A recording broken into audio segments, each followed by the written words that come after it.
राधे राधे, जय माता की भक्तों। आप सभी का स्वागत करती हूँ स्पिरिचुअल ज्ञान साधना में और आप सभी से अनुरोध करती हूँ कि स्पिरिचुअल ज्ञान साधना को सब्सक्राइब कर लीजिए और बेल आइकन को प्रेस कर दीजिए ताकि आपको नई नई वीडियोस का नोटिफिकेशन मिल। जय माता की राधे राधे भक्तों, आप सभी को छठ के महापर्व की हार्दिक शुभकामनाएं। छठ पूजा से जुड़ी हुई कई सारी कहानियाँ प्रचलित हैं। महाभारत के काल से लेकर अब तक छठ पूजा की कई कथाएं हैं। एक पौराणिक कथा हम आज आपको सुनाने वाले हैं, तो कथा को सुनिएगा। बहुत ही सुंदर कथा है और कथा हर व्रत में सुनना अनिवार्य होता है। कथा सुनने से हमें अत्यधिक पुण्य फल की प्राप्ति होती है। तो चलिए देर न करते हुए आज हम आपको सुनाते हैं छठ के महापर्व की बहुत ही सुंदर सी कथा। बोलिए गणेश भगवान की जय, छठी मैया की जय, सूर्य देव भगवान की जय। छठ पूजा की कई कहानियाँ प्रचलित हैं। एक पौराणिक कथा हम आपको यहाँ सुनाने जा रहे हैं। राजा प्रियंवत को कोई संतान नहीं थी। उनकी पत्नी मालिनी इस बात से अत्यधिक दुखी रहती थी। एक दिन वे कश्यप ऋषि के पास पहुँचे और अपने मन की व्यथा बताई। तब उन्होंने राजा प्रियंवत को पुत्र सुख पाने के लिए एक यज्ञ करने को कहा। कश्यप ऋषि के सुझाव को मानकर राजा प्रियंवत ने पुत्र प्राप्ति के लिए यज्ञ का आयोजन किया। सभी ऋषि और मुनियों की मदद से यज्ञ पूर्ण हुआ। उसके बाद रानी मालिनी को यज्ञ का खीर प्रसाद के रूप में ग्रहण करने को दिया गया। उस यज्ञ और प्रसाद के शुभ प्रभाव से रानी मालिनी गर्भवती हो गई। इस समाचार को पाकर राजा प्रियंवत बेहद प्रसन्न हुए। समय आने पर रानी ने एक पुत्र को जन्म दिया, लेकिन वैद्य ने बताया कि पुत्र मृत पैदा हुआ है। इससे राजा प्रियंवत अत्यंत दुखी हो गए। वे उस पुत्र के शव को लेकर शमशान गए और पुत्र के वियोग में स्वयं के प्राण देने का भी फैसला कर लिया। जैसे ही वे अपने प्राण त्यागने के लिए आगे बढ़े, वैसे ही देवी देवसेना प्रकट हुई। उन्होंने राजा प्रियंवत को प्राण त्यागने से रोका और कहा कि उनका नाम षष्ठी है। तुम देवी षष्ठी की पूजा करो और अपनी प्रजा को भी इसके लिए प्रेरित करो।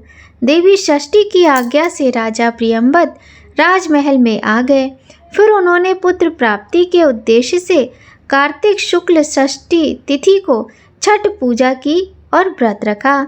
छठी मैया की कृपा से उनको पुत्र रत्न की प्राप्ति हुई। उसके बाद से प्रत्येक वर्ष राजा प्रियंवत के राज्य में छठ पूजा होने लगी।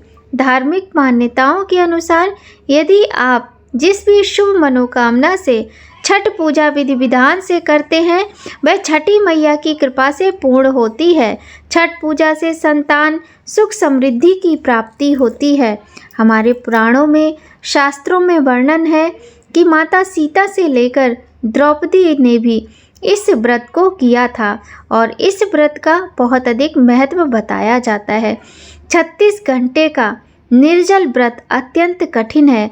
बच्चों की दीर्घ आयु और बच्चों की उज्जवल भविष्य की कामना और घर में सुख समृद्धि की प्राप्ति के लिए छठी मैया का यह व्रत किया जाता है।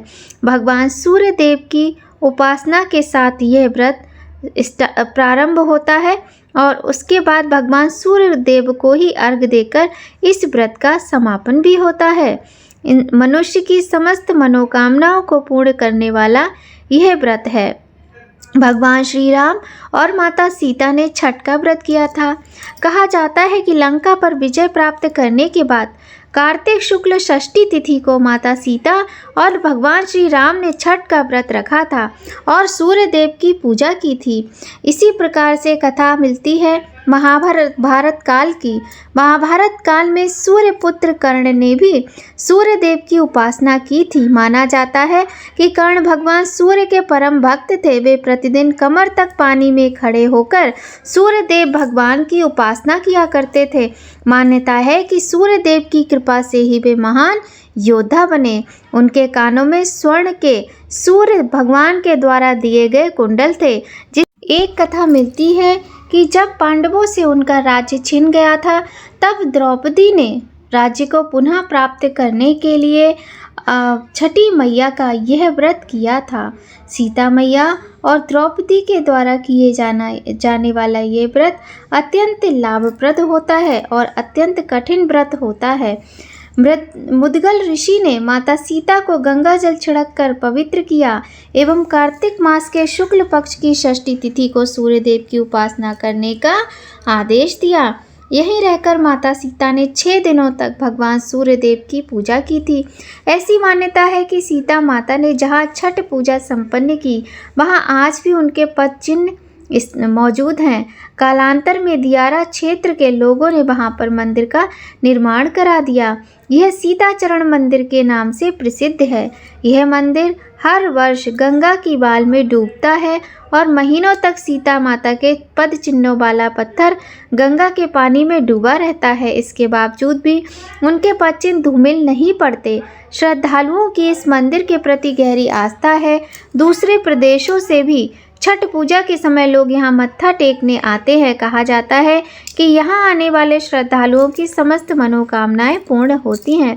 तो बोलिए छठी मैया की जय, सूर्यदेव भगवान की जय। भक्तों, आज की वीडियो आपको कैसी लगी कमेंट करके ज़रूर बताइएगा। मिलते हैं आपसे नए वीडियो में नई जानकारी, नई कहानी के साथ।